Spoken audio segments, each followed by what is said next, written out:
요한복음 5장 1절로 9절까지의 말씀입니다. 요한복음 5장 1절로 9절까지의 말씀. 제가 가진 성경으로 신약 149페이지입니다. 다 찾으셨으면 제가 한 절, 여러분이 한 절 교독하도록 하겠습니다. 그 후에 유대인의 명절이 되어 예수께서 예루살렘에 올라가시니라. 예루살렘에 있는 양문 곁에 히브리 말로 베데스다라 하는 못이 있는데 거기 행각 5이 있고 그 안에 많은 병자, 맹인, 다리 저는 사람, 혈기 마른 사람들이 누워 물의 움직임을 기다리니 이는 천사가 가끔 못에 내려와 물을 움직이게 하는데 움직인 후에 먼저 들어가는 자는 어떤 병에 걸렸든지 낫게 되밀어라. 거기 38에 된 병자가 있더라. 그 누운 것을 보시고 병이 벌써 오래된 줄 아시고 이르시되 내가 낫고자 하느냐. 병자가 대답하되 주여 물이 움직일 때에 나를 못에 넣어주는 사람이 없어 내가 가는 동안에 다른 사람이 먼저 내려가나이다. 예수께서 이르시되 일어나 내 자리를 들고 걸어가라 하시니 함께 있습니다. 그 사람이 곧 나아서 자리를 들고 걸어가니라. 아멘. 이진경 목사님께서 코끼리와 말뚝이라는 말씀의 제목으로 말씀 전해주실 때 많은 은혜 받으시기 바랍니다. 네, 우리 잠시 기도하시고 함께 말씀 나누겠습니다. 사랑이 많으시고 은혜가 많으신 하나님, 언제나 우리와 함께 하시고 또 우리에게 지혜를 주고자 하시는 하나님, 이제 말씀을 통하여 주님의 뜻을 또 깨닫고 더 한 걸음 더 가까이 가기를 원합니다. 이 시간 우리에게 함께 하셔서 우리의 마음을 열어주시고 우리의 눈을 열어주셔서 주의 지혜를 볼 수 있도록 인도하여 주시옵소서. 처음부터 끝까지 주님께서 주장해 주실 줄 바라고 믿으며 모든 말씀으로 주 예수 그리스도의 이름으로 기도드립니다. 아멘. 네, 예전에 우리 이 베데스다 연못의 38년 된 병자의 이야기는 예전에도 한번 다룬 적이 있었죠. 몇 년 전에. 그때는 이제 배은망덕한 이 사람, 나중에 이제 예수님을 공경에 빠뜨리게 하잖아요. 낳고 나서. 그래서 이제 그때는 좀 더 많은 본문을 읽었고, 그래서 이 사람이 정말 잘 난 것 같지만 결국에는 예수님을 배신한, 그래서 배은망덕, 은혜를 배신했던 환자에 대한 얘기로 이제 이 이야기를 한 적이 있었습니다. 그럼 오늘은 물론 그 얘기와는 좀 다른 이야기로 좀 다른 지점을 이 사람의 이야기 속에서 좀 살펴보고자 합니다. 38년 된 병자의 이야기, 베데스다 연못에까지 누워서 그 연못에 들어가기를 원하는, 가끔 그런 전설 같은 예가 있었대죠. 천사가 내려와서 물을 이렇게 움직이게 하면 제일 먼저 들어간 사람이 나았다는 그런 이야기로 병자들로 가득 차 있던 그 베데스다 연못에 이 사람도 거기 38년 동안 그곳에서 살고 있었습니다.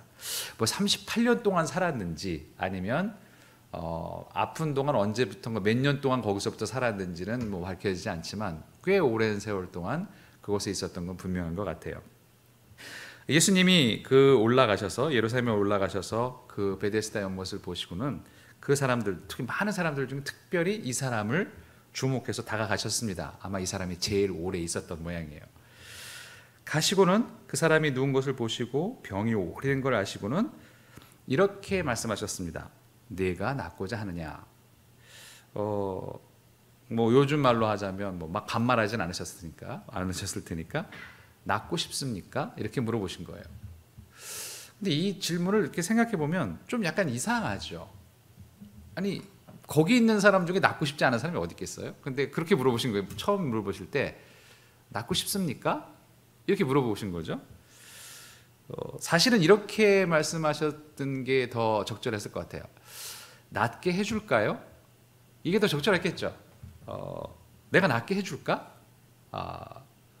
그렇게 말씀하신 게 훨씬 더 문맥으로 보자면 더 적절했을 것 같은데 그렇게 안 물어보시고 낫고 싶습니까? 낫고 싶으냐? 이렇게 물으셨어요. 왜 그렇게 물으셨을까? 도대체 왜 병자는 어떤 문제를 가지고 있었길래 그렇게 말씀하셨을까? 이 병자는 늘 연못가로 나갔지만 늘 실패했던 사람입니다. 정말 간절했을 것 같은데, 병에서 낫기 정말 간절했을 것 같은데 예수님은 정말 낫고 싶으세요? 라고 물으셨던 거죠. 우리는 이 대목에서 코끼리와 말뚝에 관한 옛날 그 이야기, 뭐 잘 알려진 얘기이기도 하는데요. 잘 알려지지 않았을 수도 있지만 또 이야기를 한번 생각해 봅니다. 이 코끼리 말뚝 이야기는 서커스 코끼리에 대한 이야기입니다.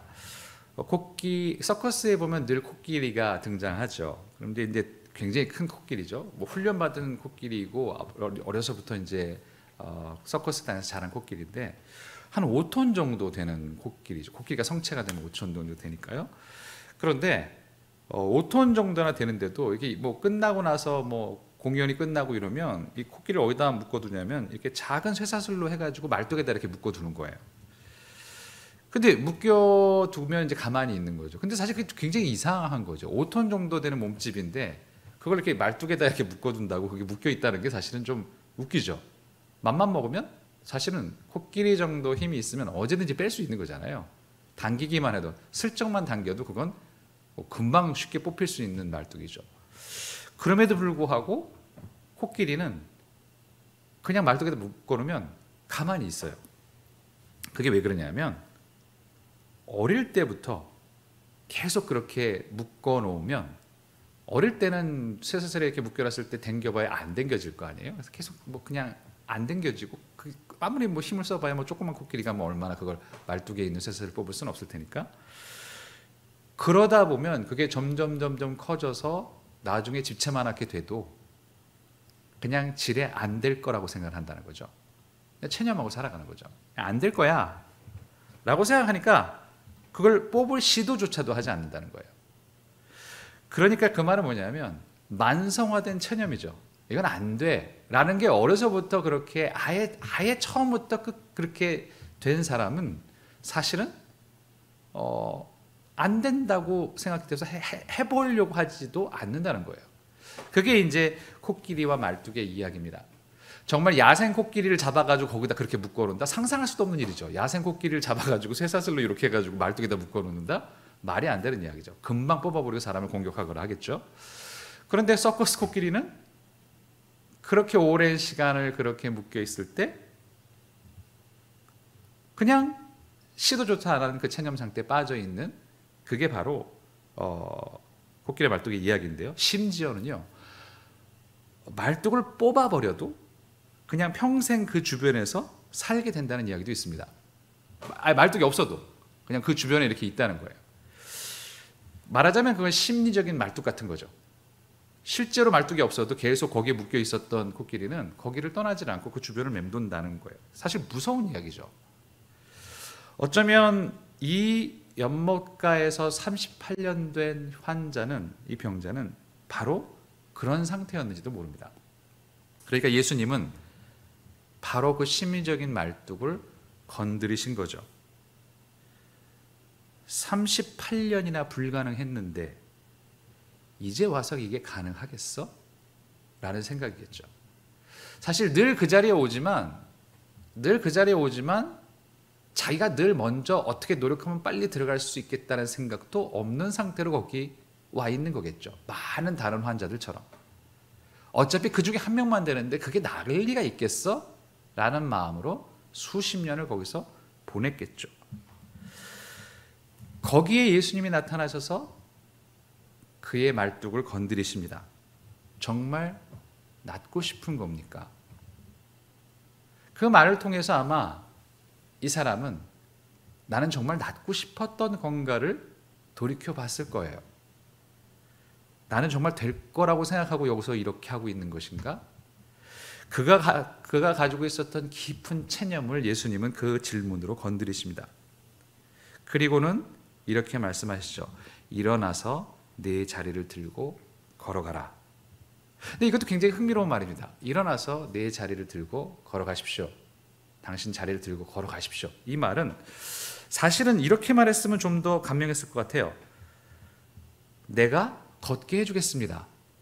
자, 이제부터 내가 걷게 해드릴게요. 라고 말하지 않고 일어나서 걸어가십시오. 라고 그렇게 얘기했다는 말은 이거 도대체 무슨 말일까? 일어나서 걸어가십시오. 일어나서 걸어가는 것은 누가 해야 되는 일입니까? 내가 해야 되는 일이죠. 예수님이 손을 잡고 자 일어나 라고 말씀하시지 않고 내가 걷게 해줄 테니까 나를 믿고 일어나가 아니라 일어나서 걸으세요 라고 말을 했다는 건 순수히 그것은 모든 것을 내가 해야 될 일이었고, 그 말은 내가 할 수 있다고 예수님께서 말씀하신 거죠. 그러니까 예수님은 이렇게 말씀하시는 것이나 마찬가지입니다.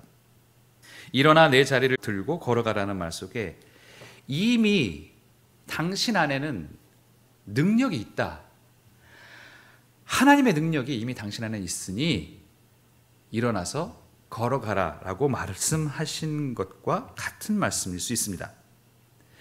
그러니까 예수님은 모든 것을 해결하는 만능 슈퍼 파워를 내려주신 게 아니라, 갑자기 밖에서부터 없는 힘을 막 확 주신 게 아니라, 이미 그 사람 안에 있는 능력을, 그 속에 있는 하나님의 능력을 일깨워 주신 것입니다. 사실 하나님이 우리에게 말씀하시고 하나님이 우리에게 역사하시는 방식도 아마 그런 것일 거라고 생각이 듭니다. 갑자기 어려운 순간에 내 안에다 막 힘을 주셔서 일어날 수 있게 해주시는 게 아니라, 하나님은 끊임없이 이미 너희 속에 있는 힘, 내가 너희 안에 넣어준 힘을 일깨워주고 그 힘을 통해서 스스로 일어나기를 바라시고, 그럴 수 있다고 끊임없이 우리에게 되뇌이시는 것이 하나님의 목소리인 것 같습니다. 그러니까 그 말은 무슨 얘기냐면, 하나님은 끊임없이 나를 각성시키시는 분이죠. 끊임없이 너는 이미 할 수 있어 라고 끊임없이 각성시키시는 분입니다. 그런 의미에서 신앙은 각성이라고 해도 과언이 아닙니다. 무언가 외부로부터 지금 이 순간 내게 들어와서 뭔가 채워줘야 될 그것이 아니라, 신앙은, 믿음은 내 안에 이미 있는 것을 일깨우는 것입니다. 우리는 하나님께서 인간을 창조하신 이야기를 창세기 2장에서 보게 되죠. 거기에 보면 하나님이 우리의 인간을 만드신 방식이 여러분도 다 아시는 것처럼 흙으로 빚으신 다음에 코에 생기를, 숨을 불어넣으셨다라고 말을 하죠. 창조 때부터 우리 인간은 하나님의 숨으로, 그러니까 우리의 인간의 삶은, 생명이라는 것은 하나님의 숨으로 기동하는 존재입니다. 하나님의 숨이라는 것은 또 우리가 잘 아는 것처럼 하나님의 영이죠. 하나님의 영은 우리가 살아있는 동안 이미 우리 몸속에 들어와 계십니다. 특별히 우리는 또 그리스도를 맞아들인 이후 성령께서 내주하고 계신다고 고백하는 사람들입니다. 성령이 항시적으로 내주하고 계시다라고 고백하는 사람들이 그리스도인입니다. 어느 때는 나가 계시다가 또 어느 때는 들어와 계시고, 내가 뭔가 좋은 일을 하면 들어와 계시고, 신앙생활이 좋으면 들어와 계시고, 신앙생활을 잘 못하고 그러면 나가 계시고 라는 분이 아니라고 우리는 믿죠. 성령은 들어오셔서 항상 내 안에 계십니다. 그렇다면 이미 하나님의 능력은, 하나님의 힘은 우리 안에 항상 내주하고 계시다는 말씀입니다. 신앙은, 믿음은 바로 이 사실을 각성시키는, 다시 한번 깨닫게 하는 것이 신앙입니다. 우리는 늘 말합니다. 우리는 하나님을 믿죠. 이렇게 말하죠. 하나님 믿습니까? 하나님 믿죠. 저는 하나님 믿습니다. 나는 하나님을 믿어요 라고 믿는데, 그렇게 말을 하는데, 이 순간 우리는 정말 돌이켜 봅니다. 정말 나는 하나님을 믿는가? 정말 나는 하나님을 믿고 있는가? 하나님을 신뢰하고 있는가? 믿으면서도, 믿는다고 말하면서도 사실은 믿지 못하는 건 아닌가? 믿는 것도 아니고 안 믿는 것도 아닌 건 아닌가?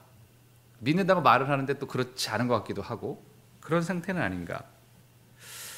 어쩌면 그런 상태를 가장 잘 이야기해 주는 게 바로 마가복음에 있는 9장 14절에서 29절에 나오는 귀신 들린 아이를 예수님께 데려온 아버지의 이야기가 바로 그것을 잘 보여주는 이야기입니다. 거기 굉장히 유명한 구절이 있죠. 마가복음 9장 23절, 우리가 막 외우는 구절이죠. 할 수 있거든이 무슨 말이냐? 믿는 자에게는 능히 하지 못할 일이 없느니라. 굉장히 멋있는 말씀이죠. 할 수 있거든이 무슨 말이냐? 믿는 자에게는 능히 하지 못할 일이 없다. 그런데 사실 이 말씀은, 이 멋있는 말씀은 아버지의 다음 말에 대한, 다음 요청에 대한 대답이었습니다. 아버지가 이렇게 9장 22절에 부탁을 하죠. 무엇을 하실 수 있거든 우리를 불쌍히 여기사 도와주십시오. 이 아버지도 계속 실패한 거죠. 어려서부터 물에 뛰어드는 귀신 들린 아이, 말 못하는 영에 휩쓰인 이 귀신 들린 영에 그 아이, 괴로워하는 아이를 가지고 데리고 너무 힘들다가 제자들한테 왔는데 제자들도 다 못 고치고 결국은 예수님을 만나게 된 상황 속에서 뭐라도 할 수 있으면 우리를 불쌍히 여기서 도와주십시오라고 이야기합니다. 근데 사실 이 번역에는 생략된 말이 있죠. 번역에 생략된 말은 무엇을 하실 수 있거든이라고 얘기했을 때 이렇게 얘기했죠. 그렇죠? 여기 이 문맥 속에 포함되어 있어서 번역에서 뺐는데 무엇을 하실 수 있거든, 즉 당신께서 무엇을 할 수 있거든 우리를 불쌍히 여기서 도와주십시오라고, 당신께서 뭔가 할 수 있으면 도와주십시오라는 말씀을 가져왔을 때 거기에 대한 대답이 예수님의 말씀이 그거였어요. 할 수 있거든이 무슨 말이냐? 믿는 자에게는 능히 하지 못할 일이 없느니라. 자, 여기서 예수님은 중심을 바꾸십니다. 그 중심이 이 사람이 물어봤을 때는 예수님이 뭔가 할 수 있으면 당신을 도와주세요라고 예수님을 향해서 얘기를 했는데, 예수님은 뭐라고 말씀하시냐면 당신이 할 수 있으면이라는 게 도대체 무슨 말이냐? 사실 그 말이죠. 믿는 자에게, 즉 모든 것은 믿는 자에게 달려있다라고 말씀을 하십니다. 바로 당신 아버지 너에게 달려있다는 말이죠. 이 일이 벌어지냐 아니냐는 나의 능력에 돼야 덜 달려있는 것이 아니라 바로 너에게 달려있는 것이다. 그래서 사실 이 아버지가 찾아왔을 때, 그 아버지가 제자들 실패하고 왔을 때 예수님이 탄식하시는 장면이 그 앞에 나옵니다. 나중에 한번 여러분이 그 마가복음 9장을 한번 읽어보시면 도대체 내가 이 믿음 없는 세대에 얼마까지 있어야 되는 거냐라고 탄식을 하세요. 도대체 너희들은 내가 있어야만 한다고 생각하는 거냐, 이미 너희 안에 주어진 능력이 있는데 왜 그걸 모르냐, 아주 탄식을 하십니다. 얼마까지, 언제까지 내가 너희랑 있어야 될 것인가. 바로 이 말씀이 예수님이 그 탄식 다음에 하신 바로 그 말씀이죠. 믿는 자에게는 이미 모든 것이 가능하다 라고 말씀하십니다. 그러니까 이것은 순수하게 너의 문제지 내가 뭘 해주는 문제가 아니다. 그래서 성경에는 그런 말이 많이 나오죠. 내 믿음이 너를 구하였다. 나의 능력이 아니라 내 믿음이 너를 구한 것이다 라고 말씀하시죠. 그 말씀은 무슨 말씀입니까? 믿기만 하면 모든 게 다 된다? 아니죠. 내 안에 있는 하나님의 능력이, 내 안에 숨쉬고 있는 모든 인간 속에 담겨있는 하나님의 영이 우리를 통해서 우리 안에서 역사하실 수 있다는 그런 선언인 것입니다. 그러자 아버지는 마침내 절규합니다. 그 말씀을 듣자 아버지는 9장 24절에서 이렇게 절규하죠. 내가 믿나이다. 나의 믿음 없는 것을 도와주소서. 굉장히 이상한 말입니다. 내가 믿습니다. 나의 믿음 없음을 도와주십시오. 이게 뭡니까? 믿는 것도 아니고 안 믿는 것도 아니고 안 믿는 것도 아니고 믿는 것도 아니고 라는 말이죠. 믿긴 믿는데 믿지도 못하겠고 믿지 못하지만 또 믿습니다. 이런 말이죠. 내가 믿나이다. 나의 믿음 없음을 도와주소서. 사실 이것은 어떻게 보면 안 될 거라는 체념, 자신의 체념을 인정하는 외침 같은 것입니다. 믿지만 믿지 못하는 자신을 드러내는 외침이죠. 사실 이 지점이 38년 된 환자와 병자와 이 귀신 들린 아버지를 가르는 지점이었어요. 그 사람은 38년 된 병자는 그저 안 된다고 생각했던 거고, 그런데 이 아버지는 하나님을 향해서 자기의 그 체념을 고백했습니다. 나는 이런 사람입니다라고 고백을 했죠. 최소한 바로 이 지점에서 이 아버지는 38년 된 병자와 달랐습니다. 그렇게 하나님을 향해 외쳤죠. 저는 믿습니다. 하지만 저는 또 믿지 못합니다. 이걸 좀 도와주십시오라고 외쳤죠. 이 이야기에서 이제 나중에 이제 아이에서 귀신을 쫓아낸 다음에 나중에 제자들을 이렇게 모아놓고 예수님이 조용히 이런 말씀하신 적이 있어요. 9장 29절에 나오는데, 제자들이 이제 막 왜 우리는 안 되는 거죠? 막 이렇게 얘기했을 때 예수님이 조용히 물어놓고 제자들에게 이렇게 말씀하셨습니다. 이르시되 기도 외에는 다른 것으로는 이런 종류가 나갈 수 없느니라라고 말씀하셨죠. 기도 외에는 이런 건 못 나간다. 그럼 여기서 이 기도라는 것은 무엇일까? 저는 이 기도가 바로 이 아버지의 외침이라고 생각합니다. 사실 이 안에 보면 예수님이 기도했다는 말도 없고 기도라고 할 만한 어떤 암시도 없어요. 단 하나, 바로 이 지점이죠. 내가 믿나이다. 나의 믿음는 것을 도와주소서라는 이 외침. 예수님은 제자들에게 이렇게 말씀하시는 것인지 모릅니다. 바로 이 외침이야말로 기도였고 이것을 통해서만 가능하다. 즉, 안 된다고 절망했던 그 체념을 최소한 하나님께 고백하는 것, 그것이라도 해야 바로 그것이 기도이고, 그 안 될 거라는 그 체념 속에서 묶여 있지만 또 하나님을 의지하고 있는 그 복잡한 심내를 드러내고 하나님께 내맡기는 것, 그것을 감추지 않고 하나님 앞에 그대로 드러날 때야 비로소 하나님의 영이 다시 그 안에서 역사하실 수 있다. 그 기도를 하나님이 듣고 운행하실 수 있다라고 말씀하시는지도 모릅니다. 그 외침을 예수님은 기도라고 명명하신 거죠. 우리는 베데스다 연못의 병자처럼 안 될 거라는 체념에 마치 말뚝에 묶여있는 코끼리처럼 그렇게 머물러 있어서는 안 됩니다. 적어도 아버지처럼 그 체념을 하나님께 외치며 고백하기라도 해야 하죠. 바로 그때 하나님은 그 기도를 들으시고 우리의 체념을 부숴주시고 우리로 하여금 다시 일어나게 하실 것입니다.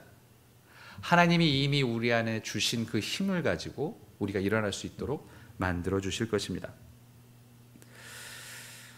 베데스다 연못에 38년 된 병자. 근데 사실은 우리가 한 가지 더 생각하면 이 병자는 안 될 거라는 체념 이외에도 문제가 하나 더 있었어요. 병자의 문제는 무엇이었을까? 도대체 그가 왜 거기서 그렇게 안 될 거라는 체념 속에 머물러 있을 수밖에 없었을까? 그리고 그가 그렇게 별일 없이 굳이 그렇게 기대하지 않았던 이유는 무엇일까? 이거는 안 될 거라도라는 그런 마음도 있지만 한편에는 이런 마음도 있었을 것 같아요. 뭐 안 된다 한들 이런 마음도 좀 있었지 않았을까 생각이 들어요. 이게 무슨 얘기냐면 여러분 예전에 이제 빠삐용이라는 영화가 있습니다. 뭐 이제는 아무도 이런 영화 보셨죠? 이런 말씀을 안 하기로 했습니다. 어차피 안 보셨을 테니까. 빠삐용이라는 영화를 누가 봤겠습니까? 스티브 맥퀸, 더스틴 호프만 이런 사람을 아는 사람이 뭐 얼마나 되겠습니까? 제 위로는 좀 아시겠지만 굉장히 명작이죠. 저도 나중에 알겠는데 이거는 사실 원작 소설이 있답니다. 앙리 샤리에르라는 사람의 원작 소설인데 살인 누명을 쓰고 계속 탈옥을 하려던 빠삐용이 위조지폐범이라는 드가 그 더스틴 호프만이 맡았던 드가였고 이제 그 우정을 쌓으면서 계속 탈옥을 하면서 계속 형기가 늘어나는 그러면서도 끝까지 그걸 포기하지 않는 한 인간의 자유를 향한 절규를 투쟁을 그린 영화가 바로 이 빠삐용이죠. 빠삐용의 굉장히 유명한 대사들도 많고 여러 가지 장면도 있지만 마지막 장면은 정말 노년이 돼서 결국 어떤 아주 천혜의 감옥 같은 섬이죠. 아무도 빠져나올 수 없고 상어들이 득실득실하고 그런 삶에서 결국 이제 마지막 노년을 보내게 됐는데 종신형같이 이제 된 거죠. 거기서 농사도 지으면서 살고 뭐도 하고 이러면서 사는 거죠. 그런데 또 빠삐용은 거기에 안주하지 않고 끝까지 거기를 탈출하려고 합니다. 거기를 탈출하면서 결국 오랫동안 바다를 지켜오면서 관찰을 해요. 그러면서 이제 이 타임이면 되겠다. 조류가 오고 나가는 걸 타이밍을 잡아서 코코넛으로 이렇게 뗏목 같은 걸 만든 다음에 던져놓고 그 위에 올라타고 상어 때로부터 공격을 이제 피하면서 가겠다라고 하는 거죠. 그러면서 이제 스티브 맥퀸은 그 빠삐용은 결심을 합니다. 자, 나는 갈 거야. 그러면서 드가 그 오랜 친구한테 같이 가자 얘기를 해요. 그런데 그때 드가는 나는 안 갈래라고 그렇게 얘기를 합니다. 여러 가지 이유가 있었어요. 여러 가지 이유가 뭐냐면 이미 자기 아내는 또 다른 사람하고 결혼하고 다 잘 살고 있었고 그러니까 자기가 가봐야 있을 것도 없고 이미 모든 게 다 망가진 상태이고 그나마 여기서는 이렇게 그냥 살아가니까라는 거죠. 그러나 빠삐용도 그렇게 살 수 있었는데 빠삐용은 결국은 그걸 뛰어들고 그 마지막 장면이 그래서 바다로 뛰어들면서 자유라고 외치는 장면이 이제 마지막 장면이죠. 베데스다 연못의 병자의 심정은 아마 여기서 이 드가와 비슷했을 것 같아요.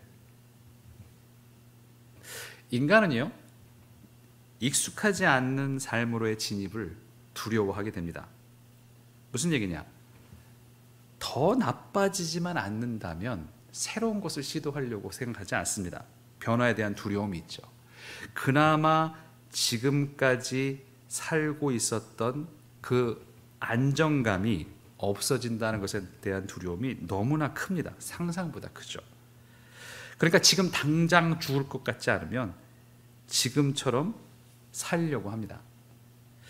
혹시라도 삶의 수준이 지금보다 조금이라도 떨어질 걸 약간 뭔가 시도를 하다가 조금이라도 그걸 경험하게 되면 바로 옛 것으로 돌아가려고 하는 게 우리의 심정입니다. 그러니까 다이어트가 안 되는 거죠. 이게 하다가 조금만 막 힘들고 하니까 다시 그냥 바로 돌아오는 거죠. 이게 정말 조금이라도 뭔가 수준이 떨어진다, 내 삶이 누리고 있던 게 떨어진다, 다이어트든 뭐든 우리가 사실 뭔가 새로운 삶과 좋은 것으로 하려면 내가 기존에 했던 많은 걸 포기해야 되잖아요. 근데 그게 안 되는 거죠. 조금이라도 뭔가 누리고 있는 것이 떨어지면 그걸 못하는 거죠. 광야에서 일어난 이스라엘의 배신이 그런 거였죠. 다시 돌아가겠다 이런 거잖아요. 민수기 11장 4절에서 6절의 말씀을 보면 아주 그것에 대한 아주 가장 전형적인 이야기가 나와 있습니다. 민수기 11장 4절에서 6절은 이런 말씀이죠. 그들 중에 섞여 사는 다른 인종들이 탐욕을 품음에 이스라엘 자손도 다시 울며 이르되 누가 우리에게 고기를 주어 먹게 하랴. 우리가 애굽에 있을 때에는 값없이 생선과 오이와 참외와 부추와 파와 마늘을 먹은 것이 생각나거늘 이제는 우리의 기력이 다하여 이 만나 외에는 보이는 것이 아무것도 없도다. 아, 이거 진짜 고기를 못 먹었다고 이렇게 불편하고 짜증을 내는 거죠. 그리고 이 말이 참 재밌죠. 값없이 생선과 오이와 참외와 부추와 파와 마늘을 먹었다. 마치 공짜처럼 먹었다. 그렇죠. 사실 이 값없이라는 말이 은혜잖아요. 은혜라는 말과 상통되는 말인데 왜 값을 안 내고 먹었습니까? 노예니까 그렇죠. 누가 종이 돈 내고 먹는 건 없잖아요. 사실 저 말 자체가 노예 생활일 때 먹었던 건데, 주인이 던져주는 생선 쪼가리 받아 먹었던 건데, 주인이 던져준 그런 것들을 던데 그게 그렇게 좋아 보이는 거죠. 지금이 너무 힘드니까 야, 이거는 정말, 그러니까 차라리 옛 것으로 돌아가겠다. 그나마 먹고는 살았잖아 하는 거죠. 여러분, 38년 동안 거기 누워있다고 생각해 봅시다. 그런데 여러분요, 생각해 보세요. 어쨌든 먹고는 산 거잖아요. 그 사실 일도 안 했을 거예요. 38년 동안 아무 일도 안 했을 거 아닙니까? 이 사람이 무슨 자기 직업이 있는 사람도 아닌데 38년 동안 거기 있었는데 먹고 사는 건 어떻게든 해결이 됐던 사람인 거죠. 그게 무슨 이게 거기 오는 순례자들이 그냥, 그래 순례자들이 왔으니까 당연히 동정심으로 이렇게 줬던, 적선을 했던 뭐든 38년 동안 이 사람은 어쨌든 먹고 살았던 사람인 거예요. 어쩌면 사실은 그에게는 그의 간절함이 없었던 것에는 이 안일함도 있었을 거예요. 어쨌든 내일 와도 어쨌든 여기 있다가 못 들어가도 먹고 사는 거는 여태까지 살고 있었으니까. 그러니까 그는 별로 사실은 실제로 낳고 싶다는 생각이 그렇게 없었을 수도 있죠. 몸은 그렇게 오지만 나는 낳고 싶은 거야, 나는 낳고 싶은 거야, 하지만 그의 깊은 마음속에서 사실 그런 생각이 별로 없었던 거죠. 예를 들면 고혈압을 얘기를 합니다. 고혈압 같은 경우 나는 좀 이렇게, 저 같은 경우 고혈압이 있거든요. 그래서 고혈압을 이게 하려면 식이요법을 해야지, 음식을 빼야지, 소금을 먹지 말아야지, 말은 하지만 아닌 거죠. 그렇게 안 되는 거죠. 노력을 하려고 하지만 실제로는 그럴 마음이 없는 거죠. 왜? 여태까지 이렇게 잘 살아가고 있는데 이거 그냥 좀 사라지는데 라는 마음이 깊은 거겠죠. 안일함이 이 체념에 더해지면 벗어날 수 없는 지경에 이르게 됩니다. 정말로 낳고 싶은가? 정말로 다른 세계로 진입하고 싶습니까? 지금과는 더 큰 불안을 가져다 줄 수도 있을 텐데, 지금보다 더 다른, 어쩌면 지금에 사는 것보다 더 힘들 수도 있을 텐데, 어쩌면 예수님은 그렇게 이 사람에게 물어봤는지도 모릅니다. 결국 이 사람은 그 삶을 감당하지 못해서 더 큰 죄를 짓게 되죠.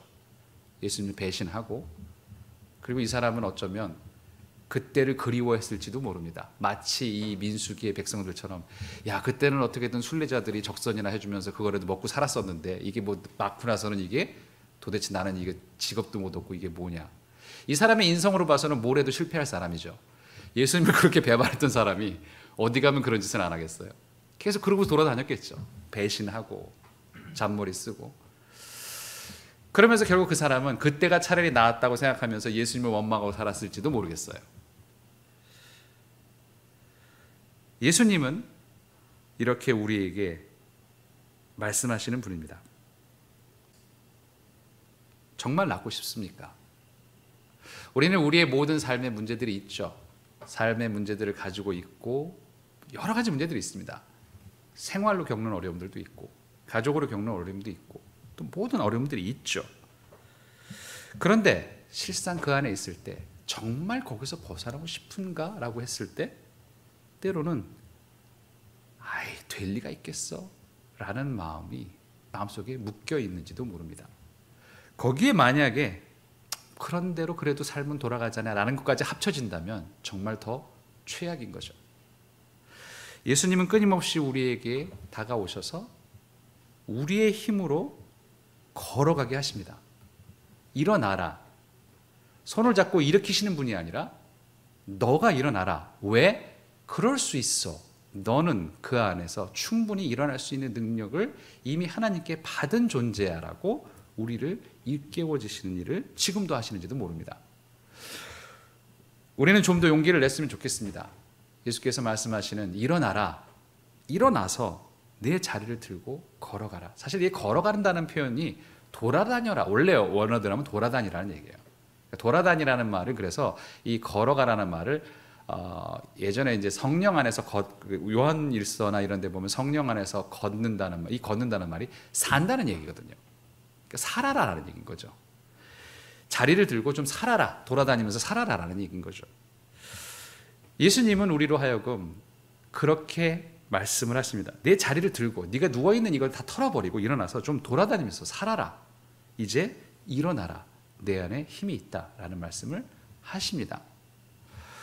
성령이 내주한다고 고백할 때 우리는 이 말씀을 기억했으면 좋겠습니다. 성령이 우리 안에 계시다는 말은 우리는 지금 그 성령의 능력으로 무엇이든 할 수 있다는 말입니다.